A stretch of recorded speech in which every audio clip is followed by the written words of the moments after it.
दीनबंधो मंगल करता हम दासों के। राम राम दोस्तों, मैं संतोष कुमार सिंह आपको सुना रहा हूँ बाबा के महासमाधि के बाद भक्तों के अनुभवों की श्रृंखला। अनुभवों की श्रृंखला में जो आज हम अनुभव सुनेंगे उसे हम एक विषय के रूप में भी ले रहे हैं। इस अनुभव में जो चमत्कार के रूप में हमें दिखाई देता है वह सिक्के का एक पहलू है। जब हम इसको विस्तार से समझेंगे तब हमें सिक्के का दूसरा पहलू दिखाई देगा। आज जो हम अनुभव सुनेंगे उस घटना वर्ष के ठीक 40 वर्ष के बाद पुस्तक पुष्पांजलि का लेखन किया गया। पुस्तक पुष्पांजलि का लेखन कार्य सन 1920 में किया गया। इसका प्रिंटिंग का कार्य मार्च 2021 में किया गया और इस पुस्तक का विमोचन 13 अप्रैल 2021 को किया गया। इस पुस्तक में महाराज जी की प्रेरणा से जो लिखा गया है, पहले हम उन तथ्यों को देख लेते हैं, उसके बाद हम उस अनुभव को सुनेंगे। पुस्तक पुष्पांजलि के पृष्ठ नंबर 40 पर हमें यह बताया गया है कि हमारी आध्यात्मिक उन्नति के रास्ते में हमारे इष्ट देव और हमारे गुरु हमसे कब मिलते हैं। इस पृष्ठ 40 पर यह बताया गया है कि 3 परिस्थितियों में हमारे गुरु का भेंट हमसे होता है। पहली परिस्थिति में जब हमें आध्यात्मिक ज्ञान की प्राप्ति होती है, जब हम उस माहौल के अनुकूल हो जाते हैं, तब हमें सद्गुरु की प्राप्ति होती है। सद्गुरु की प्राप्ति होने के बाद हमें इष्ट देव की प्राप्ति होती है और उसके बाद हमारा मोक्ष या परमात्मा से मिलन होता है। दूसरे बिंदु में लिखा है कि हमें सद्गुरु पहले मिलते हैं, उसके बाद आध्यात्मिक ज्ञान की प्राप्ति होती है, उसके बाद इष्ट देव मिलते हैं और उसके बाद हमारा मोक्ष या परमात्मा से मिलन होता है। तीसरे बिंदु में बताया गया है कि हमारे पूर्व जन्म के कर्मों के कारण या यूँ कहें प्रारब्ध के कारण हमें इष्ट देव की प्राप्ति पहले होती है, उसके बाद हमें सद्गुरु मिलते हैं, उसके बाद आध्यात्मिक उन्नति होती है और अंततः हम मोक्ष को या यूँ कहें हम परमात्मा को प्राप्त होते हैं। इसी पुस्तक पुष्पांजलि के पृष्ठ 43 में लिखा हुआ है कि बाबा हमारा गुरु रूप में मार्गदर्शन करें, ऐसी प्रार्थना हमें कैंची धाम में महाराज जी के विग्रह के सामने करनी चाहिए। इसी पृष्ठ में ठीक इसके नीचे लिखा हुआ है कि भौतिक रूप में गुरु की अनुपस्थिति होने पर गुरु स्थान ही गुरु स्वरूप हो जाता है। मन, वचन एवं कर्म से गुरु का चिंतन मनन करना ही गुरु दीक्षा है। यह सब बातें पुस्तक पुष्पांजलि में 2019-20 में जब इसका लेखन कार्य किया गया तब लिखा गया है और महाराज जी की प्रेरणा से मुझे जो विचार प्राप्त हुए हैं उन्हीं का समावेश इसमें किया गया। इस पृष्ठ पर जो कैंची धाम में महाराज जी के विग्रह के सामने प्रार्थना करने की बात लिखी है,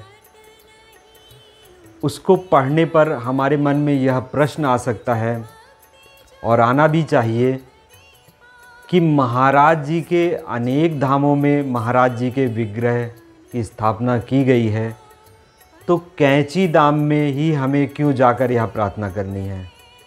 वह प्रार्थना तो हम कहीं किसी भी धाम में जाके कर सकते हैं। मैंने आपको पहले भी किसी एपिसोड में ये बताया है कि जो भी देवीय अवतार होते हैं या सिद्ध संत होते हैं, वह अपने कार्यों की रुचि के अनुसार भाव भंगिमाएं बनाते हैं। और ऐसे देवीय सिद्ध संतों के जब विग्रह बनते हैं तो उन विग्रहों को अनेक स्थानों पर देखने पर हमें यह पता चलता है कि हर एक स्थान पर स्थापित उनके विग्रह की भाव भंगिमाएं अलग अलग हैं। उनके अनेक धामों में स्थापित उनके विग्रह स्वरूप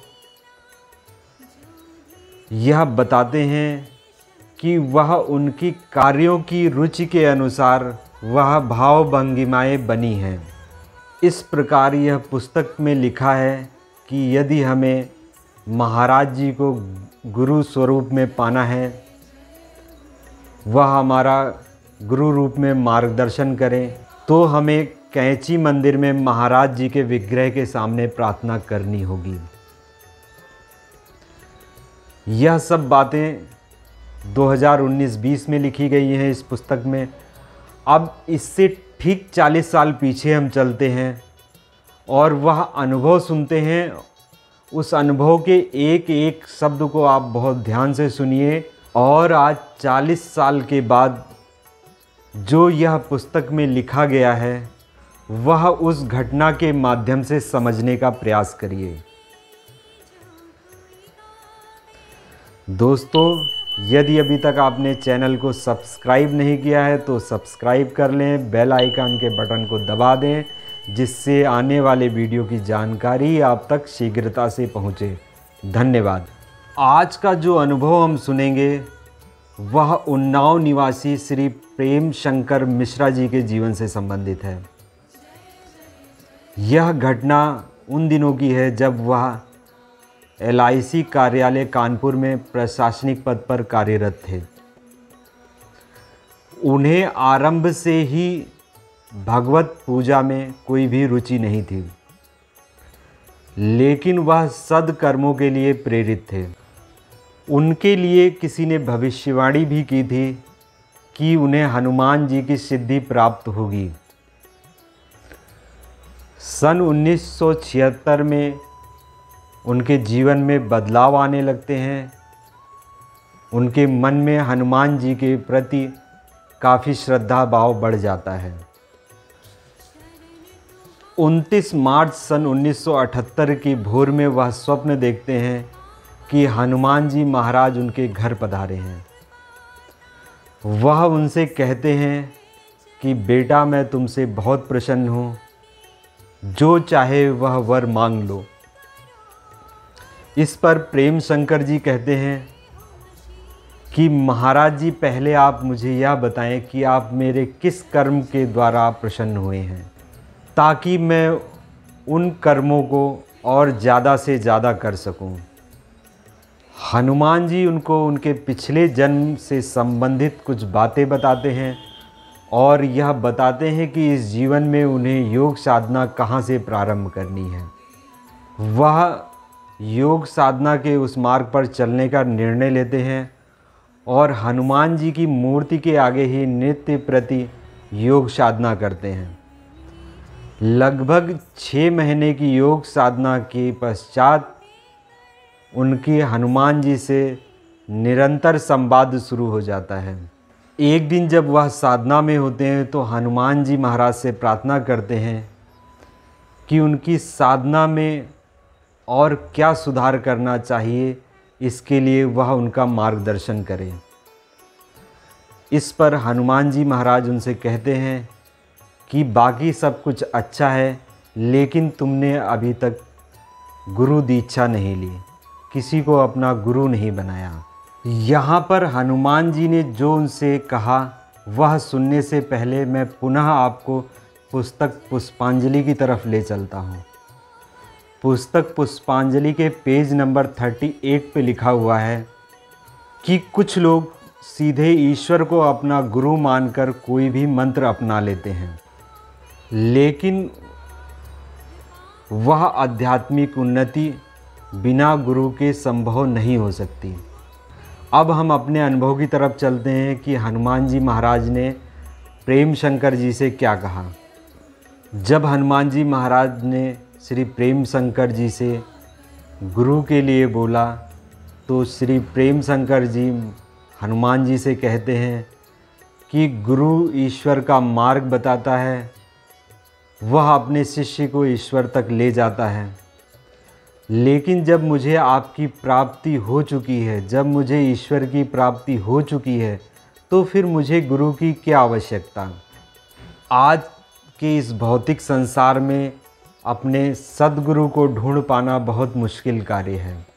यदि कहीं ऐसे सद्गुरु होंगे भी तो वह हिमालय की कंदराओं में होंगे।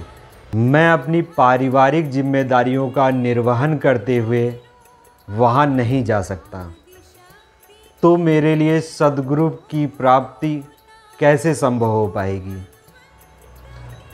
इस पर हनुमान जी महाराज ने जो उनसे कहा वह आप बहुत ही ध्यान से सुनिए।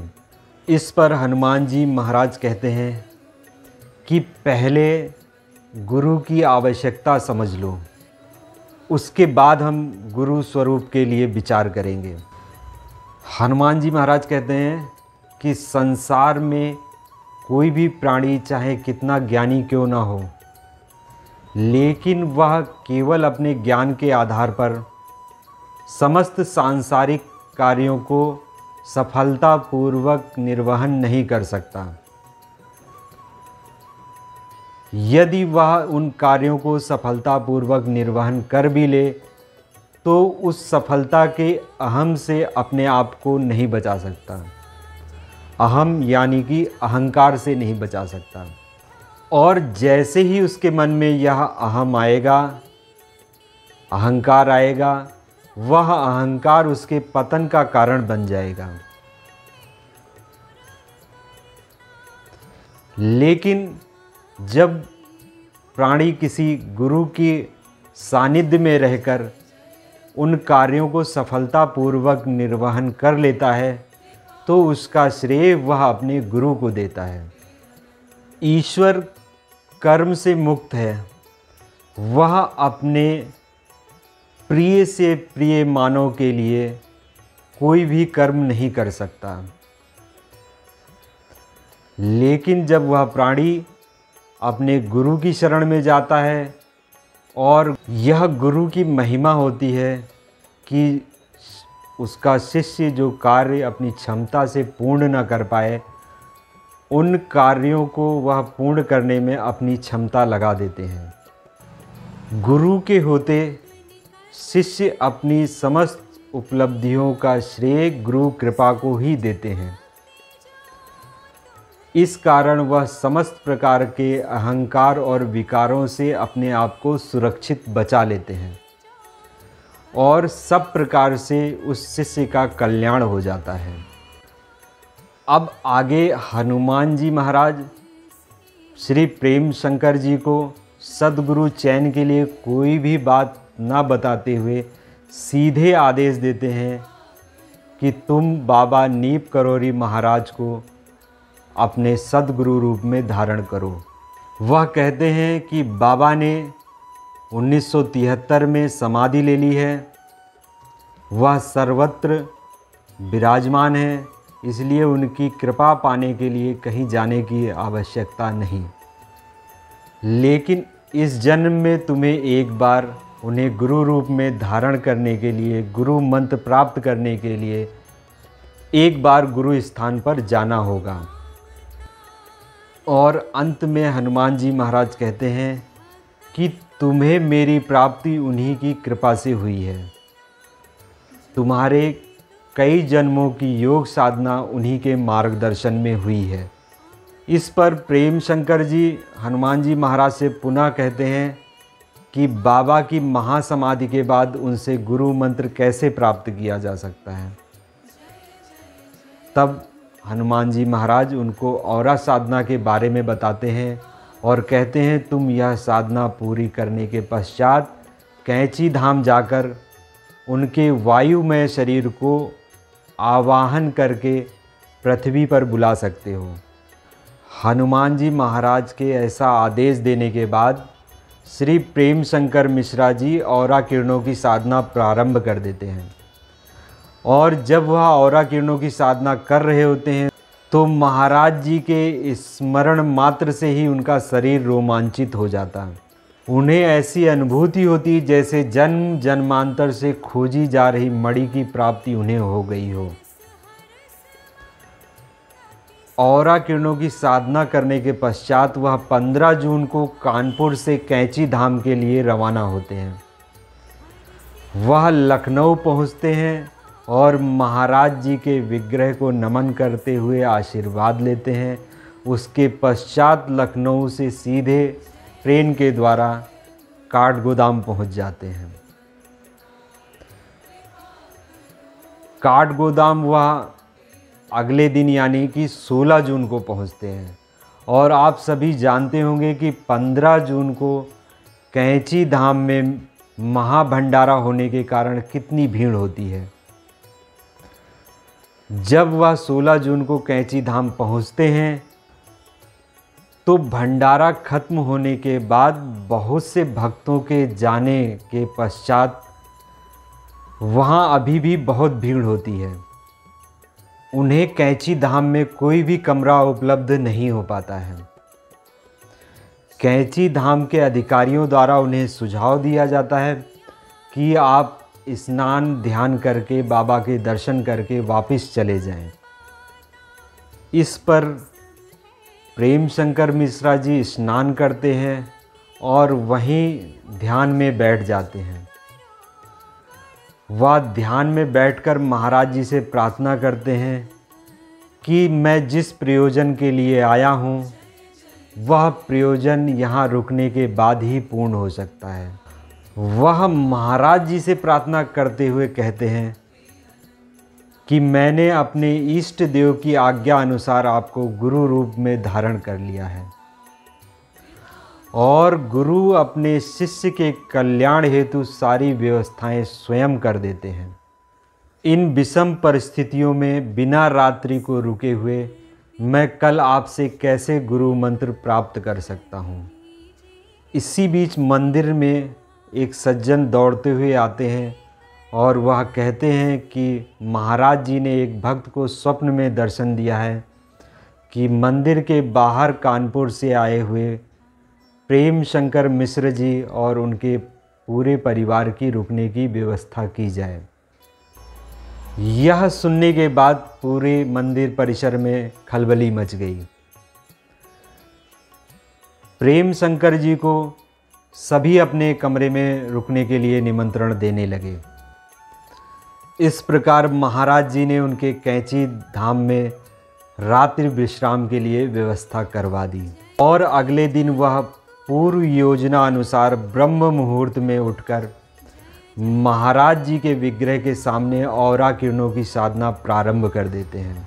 करीब 30 मिनट की साधना के बाद महाराज जी ने अपने पूर्ण वायुमय शरीर से उन्हें दर्शन दिए।